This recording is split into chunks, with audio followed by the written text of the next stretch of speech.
പിതാവിന്റെയും പുത്രന്റെയും പരിശുദ്ധാത്മാവിന്റെയും നാമത്തിൽ ആമേൻ. ഈശോയിൽ സ്നേഹം നിറഞ്ഞവരെ, നമ്മുടെ സഭയെയും മാതൃരാജ്യത്തെയും സംബന്ധിച്ച് ഏറ്റവും സുപ്രധാനവും സന്തോഷം നിറഞ്ഞതുമായ ദിവസമാണിന്ന്. രണ്ട് അമ്മമാരെ പ്രത്യേകമായി ഇന്ന് ഓർമ്മിക്കുന്നു. നമ്മുടെ മാതൃഭൂമിയായ ഭാരതം വൈദേശിക അടിമത്തത്തിൽ നിന്ന് സ്വതന്ത്രയായതിൻ്റെ ആ വലിയ ഓർമ്മ ഇന്ന് സ്വാതന്ത്ര്യ ദിനമായി, ഭാരത സ്വാതന്ത്ര്യ ദിനമായി നമ്മൾ ആഘോഷിക്കുന്നു. ആത്മീയമായ അർത്ഥത്തിൽ പരിശുദ്ധ കന്യകാമറിയം അവളുടെ ഈ ലോകവാസത്തിന് ശേഷം ദൈവത്തിന്റെ പ്രത്യേക തെരഞ്ഞെടുപ്പിനാൽ സ്വർഗത്തിലേക്ക് ആത്മശരീരങ്ങളോടെ എടുക്കപ്പെട്ട മറിയത്തിന്റെ സ്വർഗാരോപണ തിരുനാളും ഇന്ന് തിരുസഭ ലോകം മുഴുവൻ ആഘോഷിക്കുന്നു. ഈ രണ്ട് അമ്മമാരുടെയും തിരുനാളുകളുടെ മംഗളങ്ങൾ ഏറ്റവും സ്നേഹത്തോടുകൂടി ആശംസിക്കുന്നു. ദൈവം പരിശുദ്ധ അമ്മയുടെ സ്വർഗീയമായ മാധ്യസ്ഥം വഴി നമ്മളെല്ലാം സമൃദ്ധമായി അനുഗ്രഹിക്കട്ടെ. നമ്മുടെ മാതൃഭൂമിയായ ഭാരതത്തിന് പരിശുദ്ധ അമ്മയുടെ മാധ്യസ്ഥവും സംരക്ഷണവും പ്രത്യേകമായി ലഭിക്കുകയും ദൈവികമായ സാന്നിധ്യം ഈ നാട്ടിൽ നിറയാൻ ദൈവം അനുവദിക്കുകയും ചെയ്യട്ടെ. പരിശുദ്ധ കുർബാനയിൽ നമ്മൾ ഇന്ന് വായിച്ച് ധ്യാനിക്കുന്നത് ഏറെ പരിചിതമായ മാതാവിൻ്റെ സവിശേഷമായ സ്ഥാനവും സാന്നിധ്യവും എടുത്തു കാണിക്കുന്ന കാനായിലെ വിവാഹ വിരുന്നിന്റെ സന്ദർഭമാണ്. ഈ വിശുദ്ധ യോഹന്നാന്റെ സുവിശേഷം 2-ാം അധ്യായം 1 മുതൽ 12 വരെയുള്ള വാക്യങ്ങൾ.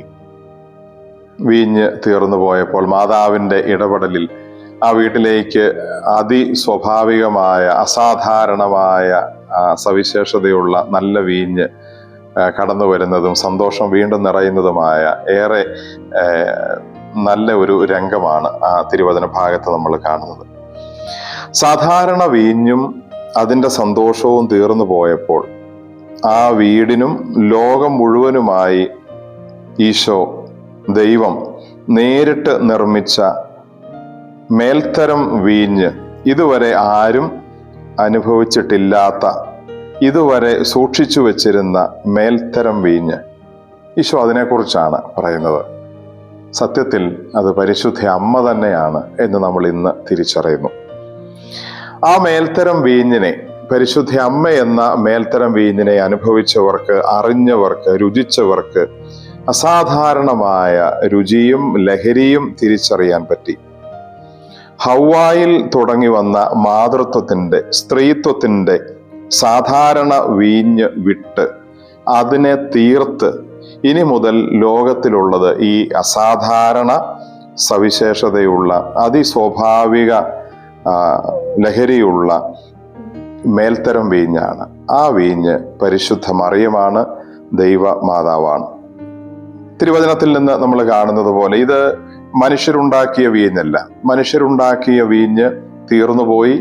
അത് ധാരാളം കരുതിയിരുന്നു, പക്ഷെ ഒരു സന്ദർഭത്തിൽ അത് തീർന്നു പോകുന്നു.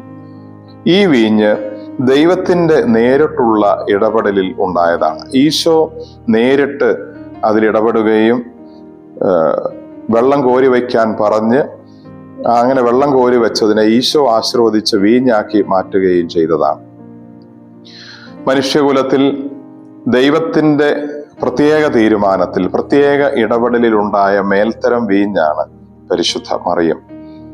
ഒരുപക്ഷെ അവളുടെ ഭൗതിക മാതാപിതാക്കൾ യോവാക്കിമും അന്നയും ഈ വെള്ളം കോരിവെച്ച പരിചാരകരുടെ പ്രതീകമാണ്. അവരത് ഏറ്റവും നല്ല ജീവിതം, വിശുദ്ധമായ ജീവിതം നയിച്ച് അവരെ കൊണ്ട് പറ്റുന്ന പുണ്യപൂർണതയുടെ ആ ഒരു പരമോന്നതയിൽ അവർ മറിയം എന്ന വെള്ളത്തെ കോരിവെച്ചു. അതാണ് അതവരെ വക്കുവരെ നിറച്ചു എന്ന് പറയുന്നത്. ഈ മറിയത്തിന് ജന്മം നൽകാൻ അവർ വിശുദ്ധിയോടെ, പൂർണ്ണ വിശുദ്ധിയോടെ ഒരുങ്ങിയപ്പോൾ അത് വക്കുവരെ കോരിവെച്ച ആ പരിചാരകർക്ക് തുല്യമായിരുന്നു. മനുഷ്യകുലത്തിന്റെ മുഴുവൻ പ്രതീകമായിരുന്നു അതുവരെ ആ കോരിവെച്ച ആ വെള്ളം. ആ മനുഷ്യത്വത്തിൽ ദൈവം അതിസ്വാഭാവികമായ ഇടപെടൽ നടത്തിയപ്പോൾ ഇതുവരെ ലോകം കണ്ടിട്ടില്ലാത്ത, അനുഭവിച്ചിട്ടില്ലാത്ത മേൽത്തരം അനുഭവം, അമലോത്ഭവയായ, സ്വർഗാരോപിതയായ മറിയത്തിന്റെ ജന്മം നടന്നു. മറിയമാണ് ഈ അതിസ്വാഭാവിക വീഞ്ഞ്. നമുക്ക് ആ പരിശുദ്ധ അമ്മയെ ദൈവത്തിന്റെ പ്രത്യേക ഇടപെടലിലൂടെ കിട്ടിയതിൽ സന്തോഷിക്കാം.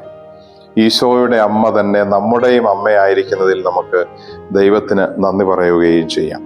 തിരുവചനം നമ്മൾ വായിക്കുന്നു, അത് എവിടെ നിന്നാണെന്ന് ആളുകൾ ആരും അറിഞ്ഞില്ല, ലോകം അറിഞ്ഞില്ല. പരിശുദ്ധ അമ്മയുടെ അമലോത്ഭവവും അവളുടെ സ്വർഗാരോപണവും ഒക്കെ ഇത് തന്നെയാണ്. അത് എങ്ങനെയാണ്, എവിടെ നിന്നാണ്, ഇതൊന്നും ലോകം അറിഞ്ഞില്ല. എന്നാൽ പരിചാരകർ അറിഞ്ഞിരുന്നു. വെള്ളം കോരിയ പരിചാരകർ ഈശോയുടെ നിർദ്ദേശം അനുസരിച്ചവരും ഈശോയോട് ചേർന്ന് നിന്നവരുമാണ്. അതുകൊണ്ട് തന്നെ ഈശോയോട് ഇന്ന് ചേർന്ന് നിൽക്കുന്നവർക്കും ഈശോയെ മനസ്സിലാകുന്നവർക്കും ഈശോയോട് പ്രാർത്ഥിക്കുന്നവർക്കും പരിശുദ്ധ അമ്മയുടെ അമലോത്ഭവവും ദൈവമാതൃത്വവും സ്വർഗാരോപണവും ഒക്കെ നന്നായി മനസ്സിലാക്കും. വെള്ളം കോരിയ പരിചാരകർ അറിഞ്ഞതുപോലെ ഈശോയോട് ചേർന്ന് നിന്ന് നമുക്കും പരിശുദ്ധ അമ്മയുടെ ജീവിതത്തിൻ്റെ സ്വർഗീയമായ രഹസ്യങ്ങൾ അറിയാനും മനസ്സിലാക്കാനും പരിശ്രമിക്കാം. നമുക്ക് പ്രാർത്ഥിക്കാം. കർത്താവായ ഈശോയെ, അനുഗ്രഹീത ദിവസത്തിൽ ഞങ്ങൾ അങ്ങേ ആരാധിക്കുന്നു, സ്തുതിക്കുന്നു, നന്ദി പറയുന്നു. എന്തു നല്ല അമ്മ, എന്നുടെ അമ്മ, എനിക്കും ഈശോയ്ക്കും ഒരേ അമ്മ എന്ന് പാടി പ്രാർത്ഥിക്കുന്നത് ഞങ്ങൾ ഇന്ന് സ്നേഹപൂർവം ആ നല്ല അമ്മയെ മനസ്സിൽ ഇപ്പോൾ ഓർമ്മിക്കാൻ ഞങ്ങൾ തീഷ്ണതയോടെ ആഗ്രഹിക്കുന്നു. പരിശുദ്ധ അമ്മയുടെ നിരന്തരമായ മാധ്യസ്ഥവും പ്രാർത്ഥനകളും ഞങ്ങളെയും ലോകം മുഴുവനെയും സഹായിക്കട്ടെ. അമ്മയുടെ മക്കളായ ഞങ്ങളെല്ലാവരും അമ്മയുടെ നീല മേലങ്കിക്കുള്ളിൽ എപ്പോഴും സുരക്ഷിതരായിരിക്കട്ടെ എന്ന് ആഗ്രഹിക്കുകയും ചെയ്യുന്നു. പരിശുദ്ധ അമ്മേ മാതാവേ, ഞങ്ങൾക്ക് വേണ്ടി പ്രാർത്ഥിക്കണമേ. നമ്മുടെ കർത്താവ് ഈശോ മിശിഹായുടെ കൃപയും പിതാവായ ദൈവത്തിന്റെ സ്നേഹവും പരിശുദ്ധാത്മാവിന്റെ സഹവാസവും പരിശുദ്ധ അമ്മയുടെ മാധ്യസ്ഥവും നാം എല്ലാവരോടും പ്രത്യേകിച്ച് നമ്മുടെ ഭാരതത്തിലും ഉണ്ടായിരിക്കട്ടെ, ഇപ്പോഴും എപ്പോഴും എന്നേക്കും. ആമേൻ. ഈശോ മിശിഹായ്ക്ക് സ്തുതിയായിരിക്കട്ടെ. എല്ലാവർക്കും സ്വർഗാരോപണ തിരുനാളിന്റെ മംഗളങ്ങൾ. എല്ലാവർക്കും സ്വാതന്ത്ര്യ ദിനത്തിന്റെ മംഗളങ്ങൾ. ദൈവം അനുഗ്രഹിക്കട്ടെ.